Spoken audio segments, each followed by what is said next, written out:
So the DA's biggest concern right now in the Western Cape is the Patriotic Alliance, without a shadow of a doubt. In the last month, that it hasn't been perfect, but it's turning the corner. They speak a lot about renewal, and can they claw back that support? Breaks down the myth that it's a party relegated to the Zululand area. It's all about the 2024 general elections at the end of May. And all the polls in the world and all the campaigning in the world is going to eventually result in numbers. And we need to look at the numbers, and there is nobody that looks at electoral numbers closer than Wayne Sussman. Wayne, welcome back to the State of the Nation.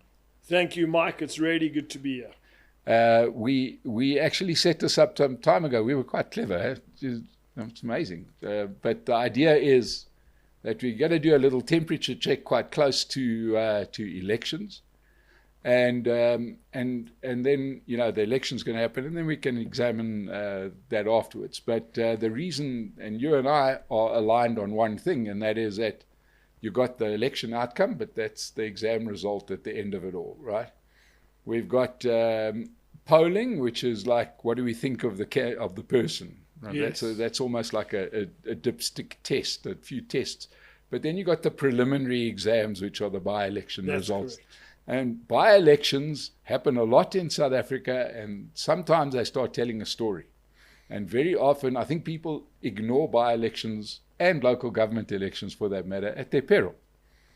Do you agree with that statement? 100%. So we can get a million opinions on social media of people who are in echo chambers and bubbles, whether that's in the city of Johannesburg or in a rural area of South Africa. But I think by-elections give us a snapshot. Of course, it's not a silver bullet, but we have seen numerous by-elections. I'd like to have seen a few more with MK in, but where we can start seeing a picture emerge, which I think something similar will happen on election day. Yeah, because and trends are starting to emerge. There is no question about it. And I mean, where do we even start, Wayne, with some of the trends that are emerging? Yeah, well, I think there are two big unknowns, and I know we will speak about polling. What makes this election so hard to predict for me is MK, the Umkhonto weSizwe Party, and that's why there were by-elections which were postponed until after the elections in KwaZulu-Natal. I think that's very unfortunate, because we would have had a very informed opinion, a better informed view, because MK were on the ballot in the ANC heartland. But for me, MK is that number one, is the first of all a big unknown going into this election. How high can they go? How far can they go? How united and cohesive can they be? And then the second one, and we saw it play out on Wednesday night, is the Patriotic Alliance. Now, the Patriotic Alliance is not going to get the same percentage as MK, but they are making a big impact, and it's making this a very hard election to project. If I go back 5 years ago, it was clear that the IFP were going to do better, the Freedom Front were going to do better, and the EFF were going to have growth. This time around, Mike, so many people, and I just want to say, so many people, so many candidates. By the way, and I was doing my numbers yesterday, my seat allocation. The day after the election, there are going to be some disappointed people, because there's only 400 seats. There are not more than 400 seats, and there's a record number of parties, personalities, people running. So for me, those are the two unknowns. How far and how high are MK going to go? Can they continue to do well beyond KwaZulu-Natal? And we can speak about that later if we have the chance. And also the PA. And then, of course, there is a third part to that, and that is that the parties that aren't contesting the by-elections, the new ones that have got resources behind them, we'll deal with that quickly, because you can't really comment. We don't know how strong the support is for the Rise Mzansi, Build One South Africa, even Action SA, because they are not one of the established parties that is contesting the by-elections. That is correct. So Action SA have contested the odd by-election. Build One South Africa has contested one by-election. Rise Mzansi have contested no by-election. And by the way, that's standard fare. The fact that MK contested those by-elections I think it was late January, early February in KwaZulu-Natal, is very rare, and it helps us. So I want to state that it's the exception, not the norm. to contest by-elections for new political parties. But correct, so we have to rely on polls and I suppose and media analysis and social media, etc.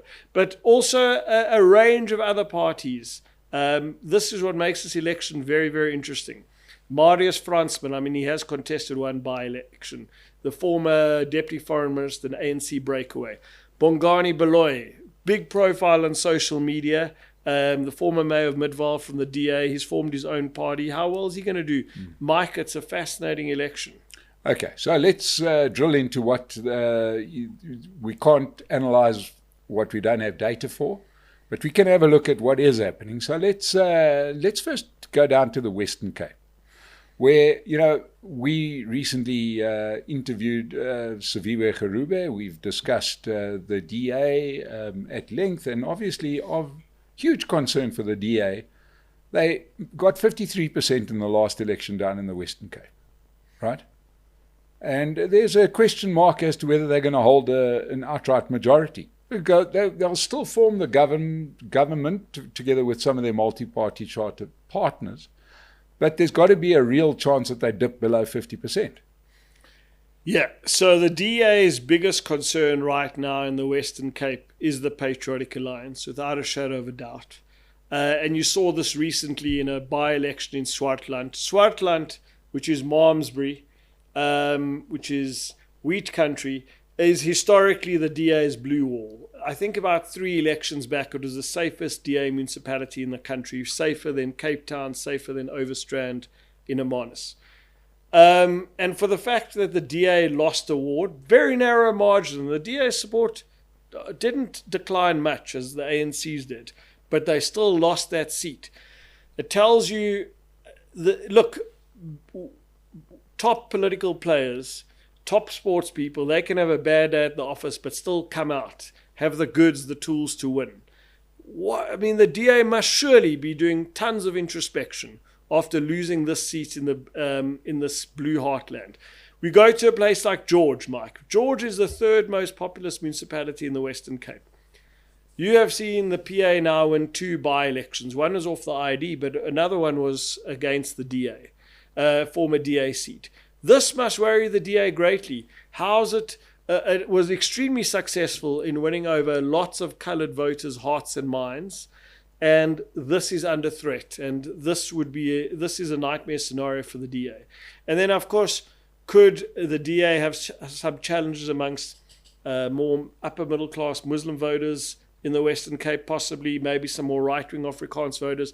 And again, and this will be a theme of our conversation, there are more entrants in this election. There's more fragmentation. That affects any incumbent, affects the ANC nationally in 8 out of the 9 provinces, and affects the DA in the Western Cape. Right, so before we go further, we've got to tell everybody that this episode is sponsored by Pace Car Rental.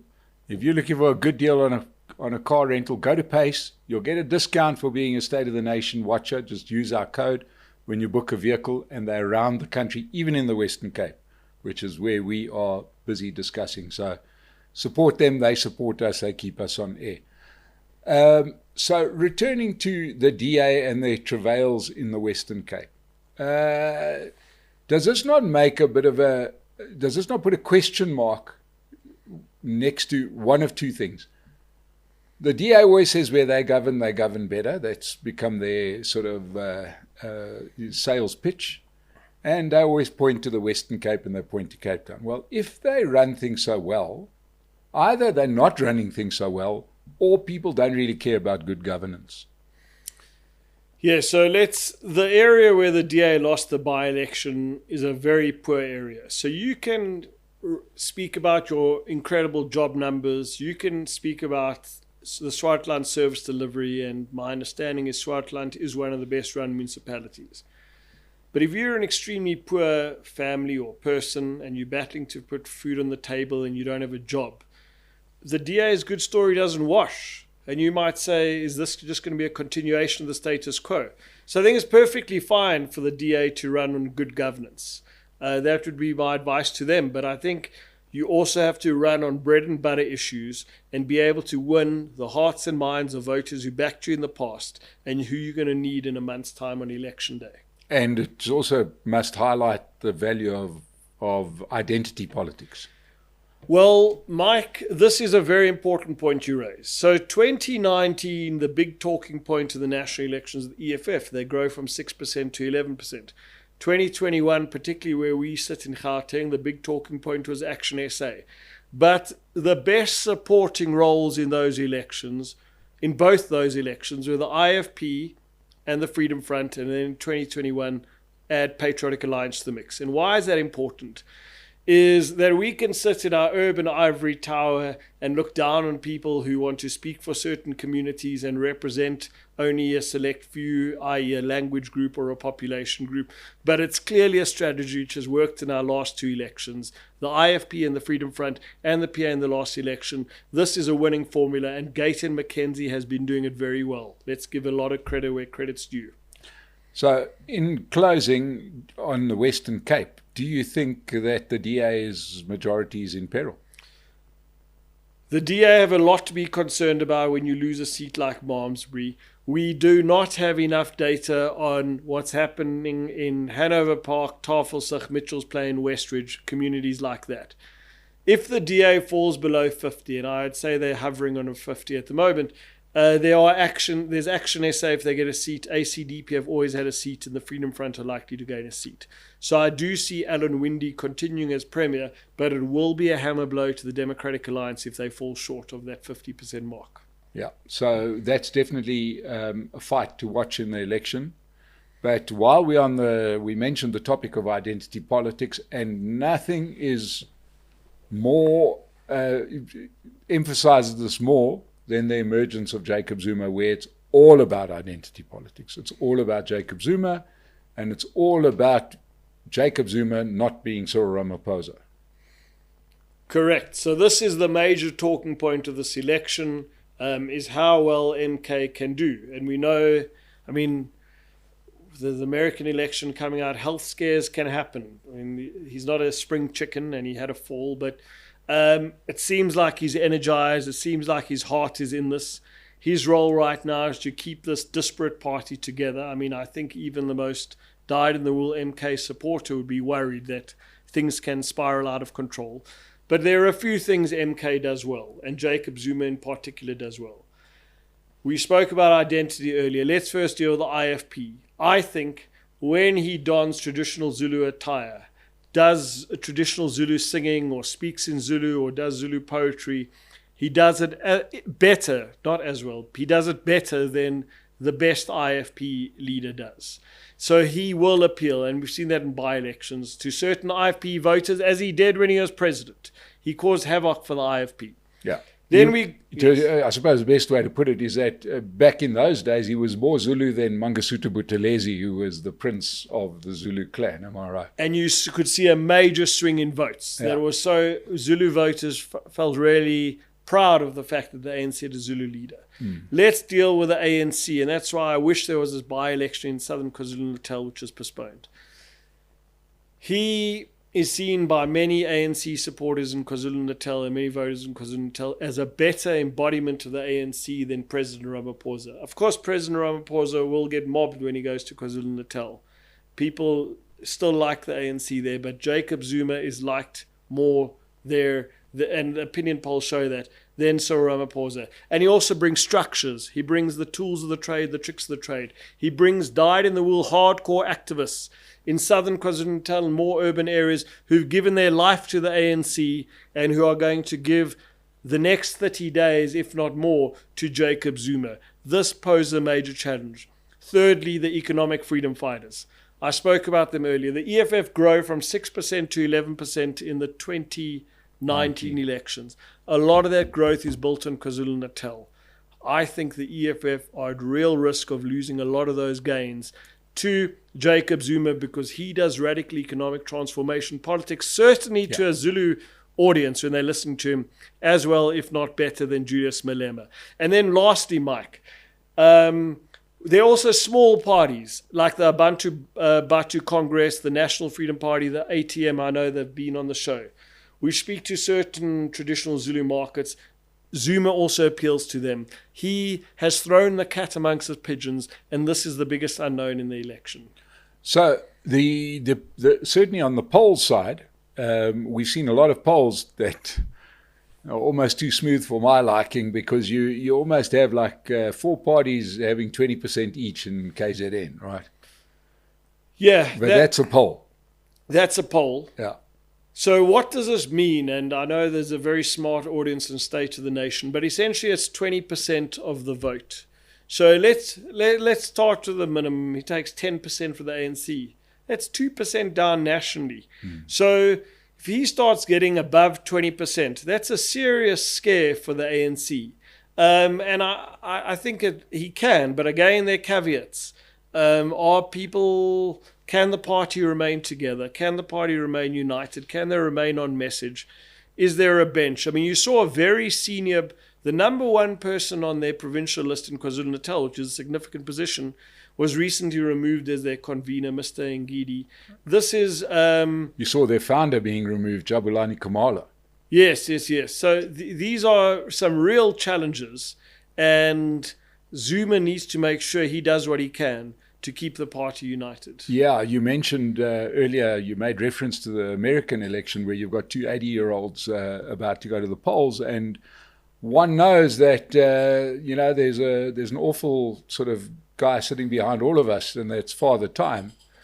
They seem to be mortgaging the entire operation on the back of the vitality and influence of Jacob Zuma, who's 82 and human like the rest of us. Jacob Zuma should be, he could be spending time with his grandchildren, but he's chosen this. He needs to be motivated. He needs to believe that it can succeed. And, I mean, he's got his daughter who he works very, very closely with in the party. Can he trust some of the others? Again, it's a disparate list. It's not just ex-ANC people. That's going to be absolutely key. And that's why, again, and we might get there just now, but let me make the point very quickly now, where you have to give credit to the ANC and the DA and the EFF and parties like the IFP and the Freedom Front. They've done this rodeo before. It's very, very hard to contest an election in South Africa. 9 provinces, many language groups, many communities. This is tough politics in the election. Okay, so we've spoken a lot about it, but I think what a lot of people who are watching this will want to hear is, what are the by-elections telling us about KZN? Because there's almost sort of 2 pictures. What happens in the metros, and the few by-elections we had in the metros have been worlds apart from what are happening in northern KZN, southern KZN. Correct. So when I speak about this, there's a bit of schizophrenia, because I think we have to acknowledge that conditions changed when MK was born. So actually, Mike, towards the end of the year, the ANC pulled up their socks in by-elections in most of the province. But as a theme since 2021, you have seen IFP consolidate their gains. And when we think of the IFP, and we spoke about it before the start of the show about a place like Ulundi, we think of Ulundi, Nongoma, Pomeroy, Msinga, Tugela Ferry. But the IFP's big success in 2021 was that it got control through its coalition partners, vital economic municipalities where there's a lot of economic activity, Newcastle and Richards Bay, Umhlatuzi, Richards Bay. This is key for the IFP. It breaks down the myth that it's a party relegated to the Zululand area. So you see the IFP start growing. They have consolidated those gains in Newcastle. They've also won by-elections in Umsunduzi, Pietermaritzburg, in the South Coast, and in eThekwini, Durban. The question is, can they hold on to their gains when the guy who ate much of their lunch the last time, Zuma, is now on the ballot? Mike, it's very, very difficult. And what of the DA under Chris Pappas? Yeah, so I think Chris Pappas will... So one thing which isn't being discussed, which I think is going to be a boon for Chris Pappas, is the Indian vote in KwaZulu-Natal. We know that for many voters, eThekwini isn't going swimmingly. I think even the most ardent... Pardon the pun. I think even the most dyed-in-the-wool ANC supporter would admit that. The municipality is in a crisis. Also, Pietermaritzburg, Msunduzi. This is where most Indian voters are situated. Traditionally there have been parties like the Minority Front. I don't even know if they're on the ballot this time round. So I think the DA have a real opportunity of growing their support there. And I think they lost some support to Action SA and KZN in 2021. In KZN, I think that's likely to come back. And I think Pappas is a likable guy. Whether he grows a lot amongst black communities, I think that's easier said than done. Maybe some in Umgeni and Howick, but I think, again, there is a way you might see MK affect the DA. MK will also affect the DA. I'm sure when they unveiled Chris Pappas and they looked at the playing field, they said, look, turnout, we're going to benefit from a lower turnout in KZN. Our supporters will be energized. Right now, with Jacob Zuma in the mix, turnout in non-traditional ANC areas is also likely to go up. So all in all, what is the picture looking like for you in KZN? As of today, and a lot can change, I don't think any party gets more than 30% in KZN. I think the ANC are going to lose a lot of support. I think they'll still emerge as the largest party. And then the race for, I think MK will come second. And I think IFP would have been stunted, are going to be stunted by MK.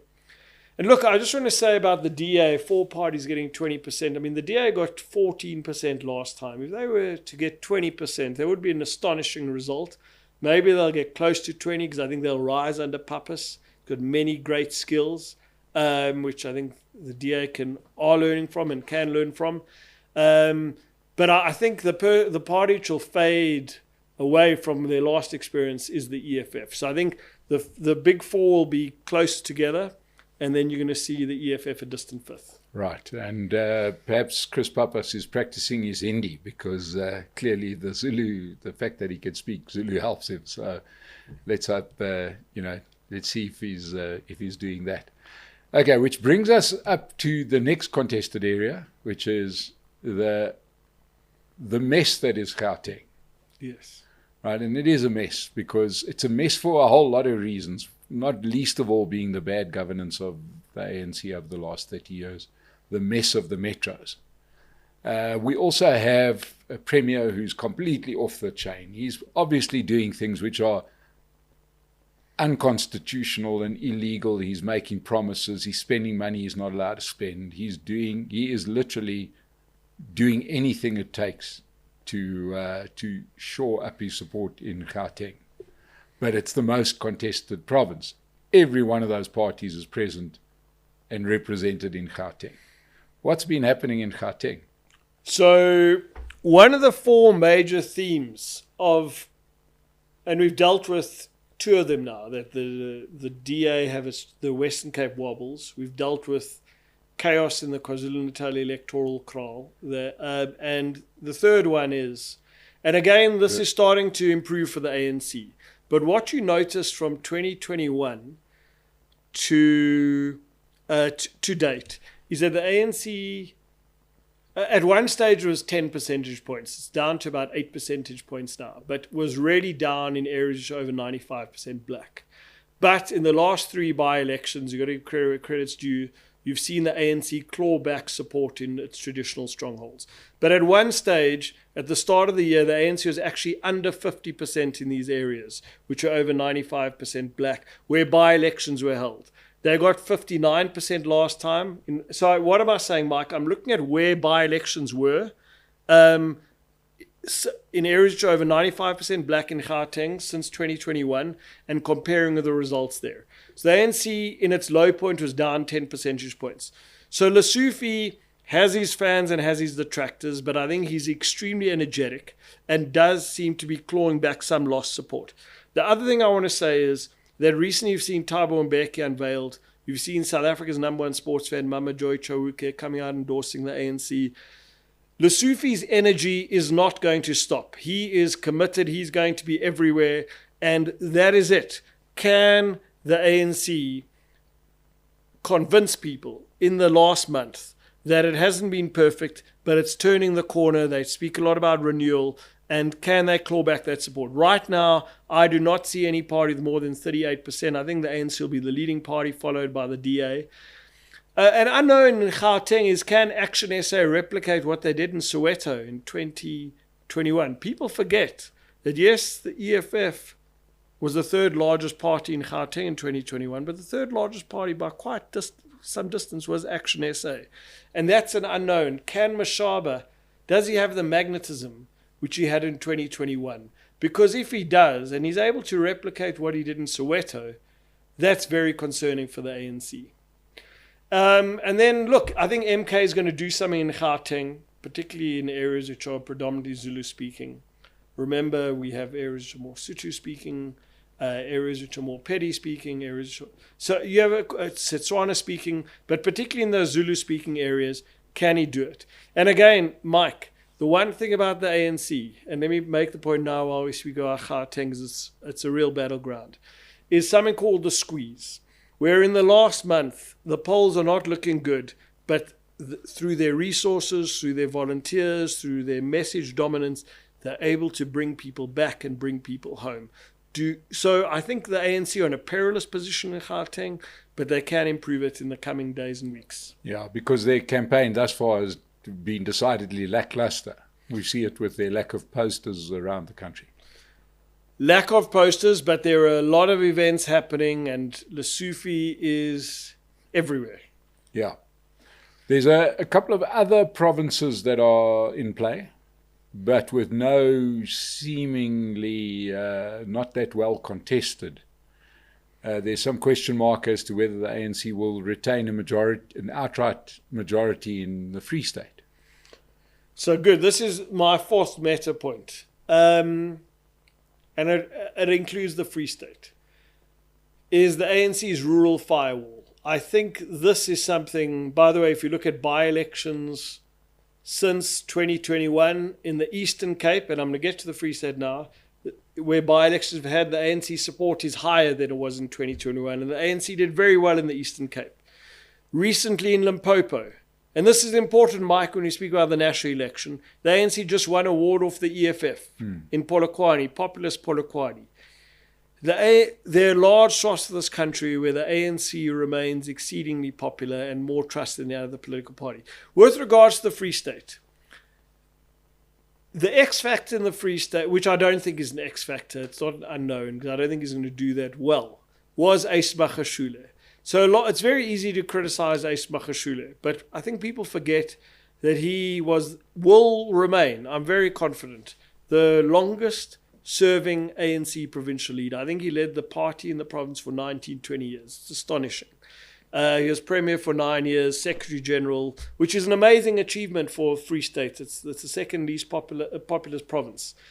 So I don't think the Free State's in play. It would mean that the EFF would need to overachieve, that Ace Magashule would need to... Look, Ace Magashule is popular in the Fazilia Derby area, which is the part of the Free State close to Gauteng, Sasolburg, Parys, areas like that. I don't think there are not that many voters there. And let's just remind people that are watching us that he's got his own political party. That's correct, called the ACT Party, not the Brumbies, the ACT Party.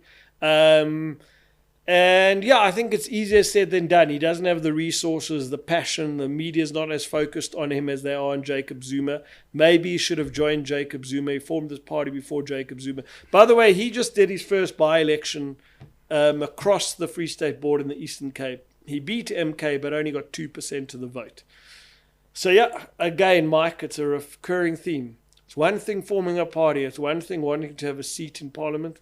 It's another thing getting people to vote for you and holding your party together. Yeah, and what I suppose the Free State is showing you, even though the voters themselves are telling you that they're not happy with the ANC, they are also telling you that there's nobody else that's appealing to them.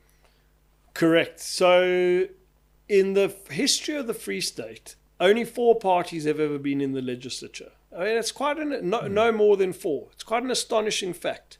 So you can say, oh, Rise Mzansi are campaigning in the Free State, Action SA, all these new parties, Hladi Motsoeneng. At the end of the day, only 4 parties. It was the ANC, the DA, the EFF, the Freedom Front.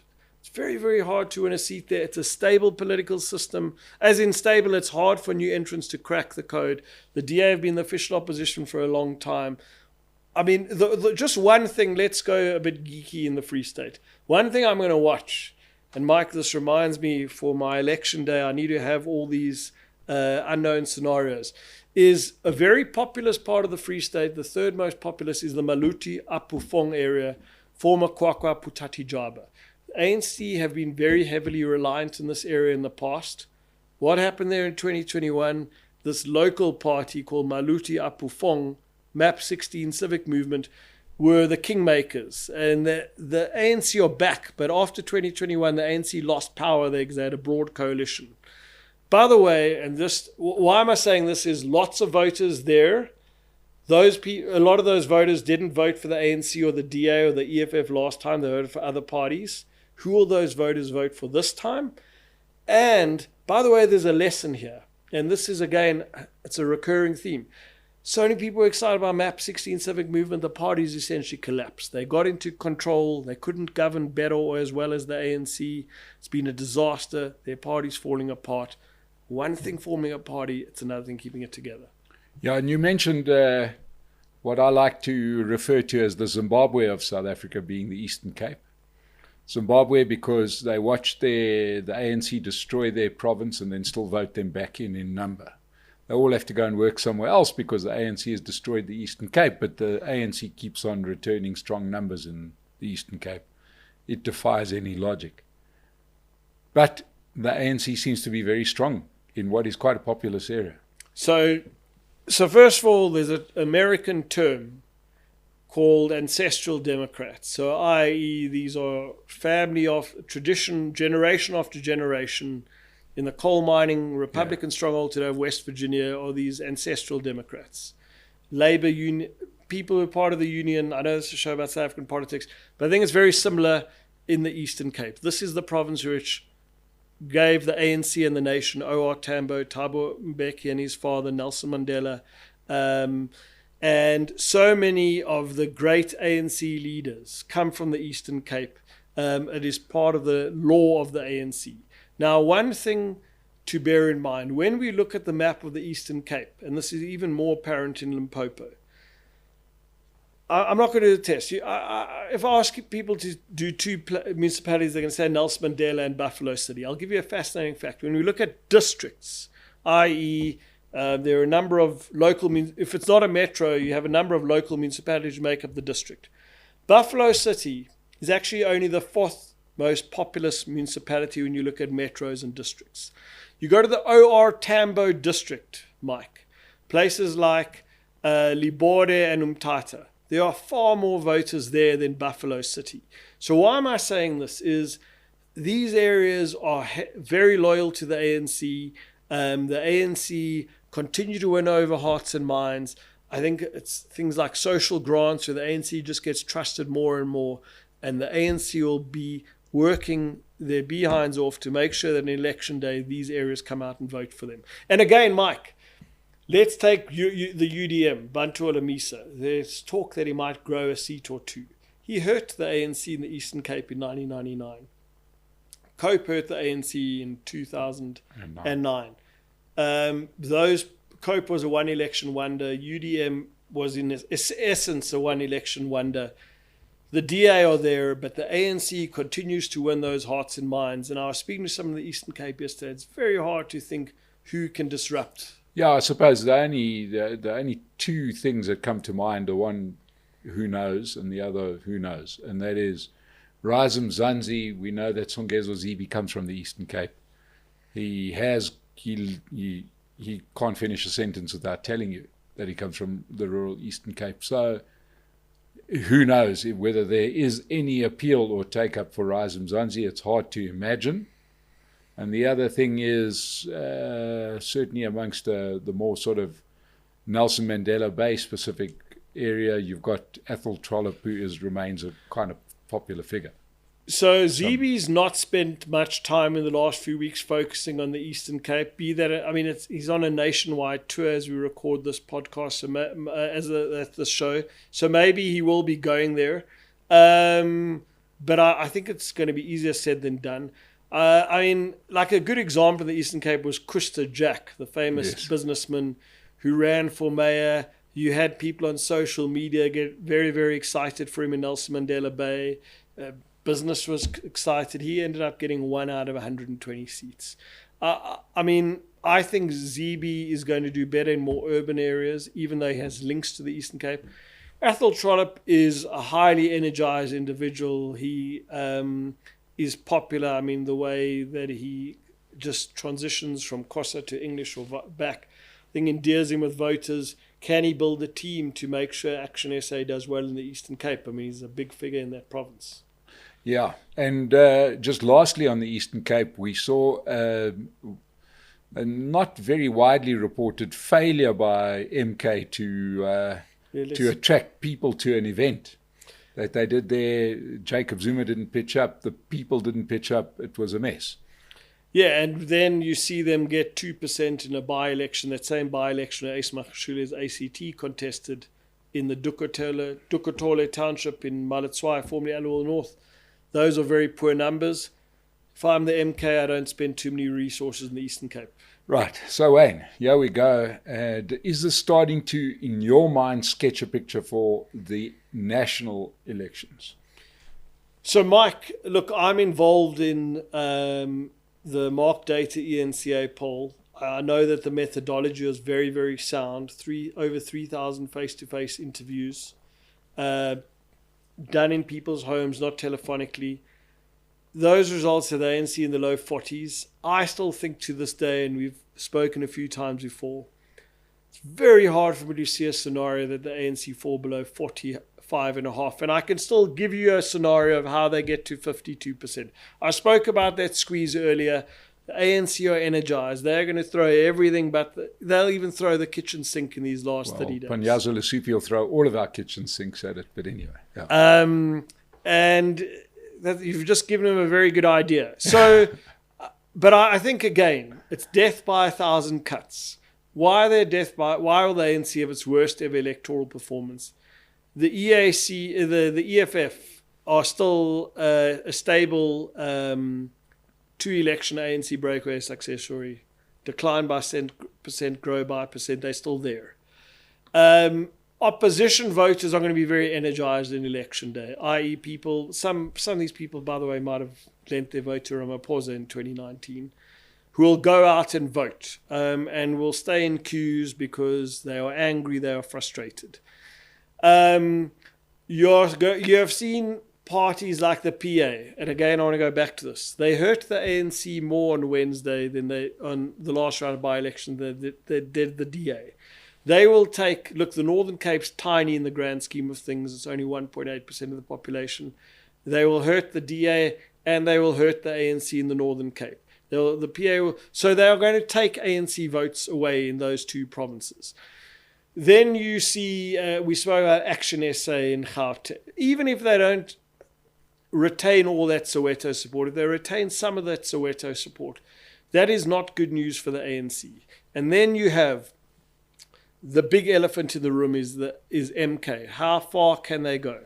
Because we said earlier that they're going to take a lot of party support, but they will greatly affect the ANC, particularly beyond KwaZulu-Natal, in places like Gauteng and Mpumalanga. I.e., the supporters they'll get there are probably people who voted for Jacob Zuma when he was president. So, Mike, it's very hard, but just don't, because of that rural firewall, don't dismiss or count out the ANC. Okay, and just looking at the performances of some of the other parties, I mean, we've mentioned MK a lot. Their support is to be taken seriously in the heartlands of KZN. Are you starting to get a picture? I know that Mark Data poll put them at 10% nationally. Seems to be quite a lot. It's quite a lot. To get to 10% again means, let's say they shoot the lights out in KZN and get 30%. That's 6% nationally. Where are you going to get that other 4% from? Okay, Mpumalanga and Gauteng, because they're Zulu speakers. It's the one province to watch, and luckily we have one more by-election, only one more. It's a by-election in rural northwest. MK are contesting there. Des van Rooyen has been very active in the northwest. Again, dismiss him as the weekend special. This guy was a good ANC activist.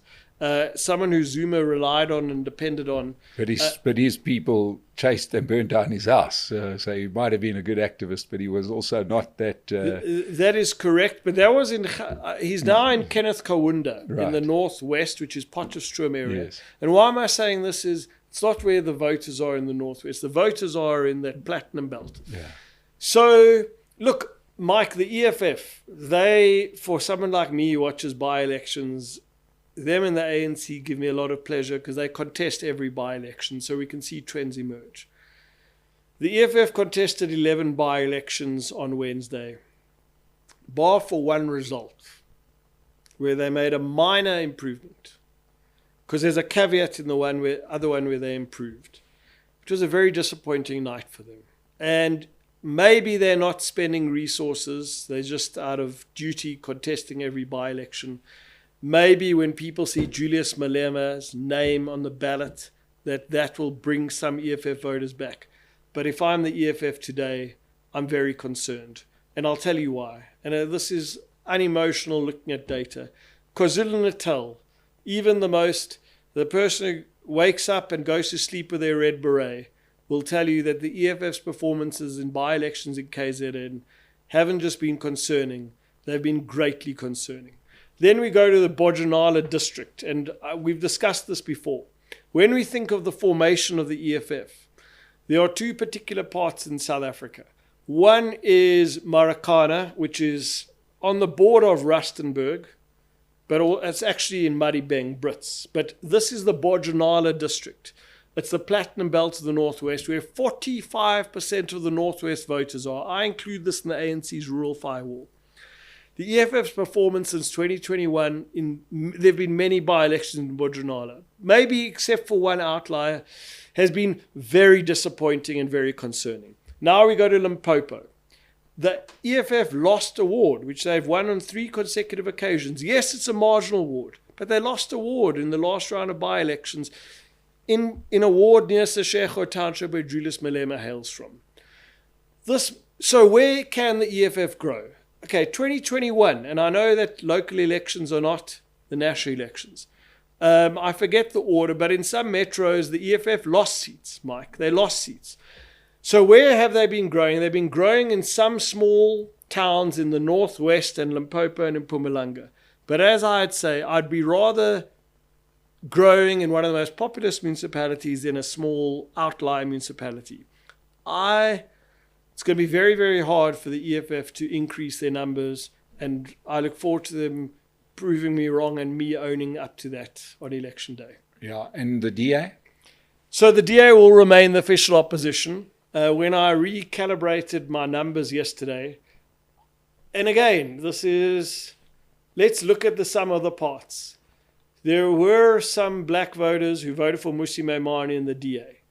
I think there might be in provinces like the Western Cape, the Eastern Cape, maybe the Free State, where the DA can grow its black support. I don't see that happening in Gauteng. I don't see that happening in Limpopo and in Mpumalanga. Don't see it happening in the Northwest. Okay, so I'm removing that. Gates and Mackenzie is an ANC wrecking ball, but also a DA wrecking ball. The DA are more dependent on coloured voters than the ANC are. Okay, so we're taking that away. I've said that they are going to grow amongst Indian voters. I'm quite sure of that. I think they have a challenge amongst Muslim voters. I think they'll win back some white English-speaking voters. They might lose a few to Rise Mzansi. They will win back some white English-speaking voters who might have voted for other parties in 2021 or 2019. They'll claw back some Afrikaans voters. They need to make sure that turnout machine works. The turnout machine which let them down on Wednesday in Swartland, where they lost a narrow by-election, it didn't work on Wednesday. So how's it going to work on a national day? Right now, and Mike, hope the political parties can give me brickbats or flowers or bouquets or brickbats after election day to see where I was wrong. I have them declining slightly but still remaining by quite some distance the official opposition. So what am I saying, Mike? I'm presenting a picture here that the 3 largest parties, as of today, as we record this today, and maybe you and I will have another quick conversation before election day, the 3 largest parties going backwards. This is death by 1,000 cuts. This is fragmentation. So again, as I said, on election day 2021, those South Africans who are growing, who live in coalitions, are probably making phone calls to their friends and family across the country. Vote for a stronger party, or vote for this party, which is likely to win. You don't want to live in a coalition. What happened? We woke up to many coalitions. Very certain that come May 30th, we're going to have at least 2 provinces which are coalitions. Nationally, it's looking like that. We're in for a very, very interesting time, because South Africans are obviously dissatisfied with the 3 largest parties at this point. But I'm looking forward to those 3 largest parties maybe proving me wrong. Yeah, well, I suppose the lesson to those 3 larger parties is do a better job. People are unhappy with the way the country is running. Put aside your own internal problems. Those are your problems. South Africa's got its own problems that people want those parties to address, and they're not. I think it'll be a good thing if all 3 of those parties go down, because they haven't done a particularly good job in improving the way that South Africa, the trajectory that South Africa is on. Wayne Sussman, it's been brilliant to have you on. I'm going to hold you to it. We'll have you here before elections. That'll be great. To everybody out there, you see what the numbers are telling you. These aren't opinions. These are based on numbers. So I hope this has helped you to understand the picture, or maybe it's even made the picture even a little bit more murky. Stay tuned to the State of the Nation. We've got a lot of people coming in and out of here that are going to give you a picture. But get out there and do 2 things. Support Pace Car Rental. I have 3 things, eh? It's number 2, subscribe to the State of the Nation channel, and get ready to vote on the 29th of May. Wayne Sussman, thank you very much. Thank you. We'll see you all again on the State of the Nation.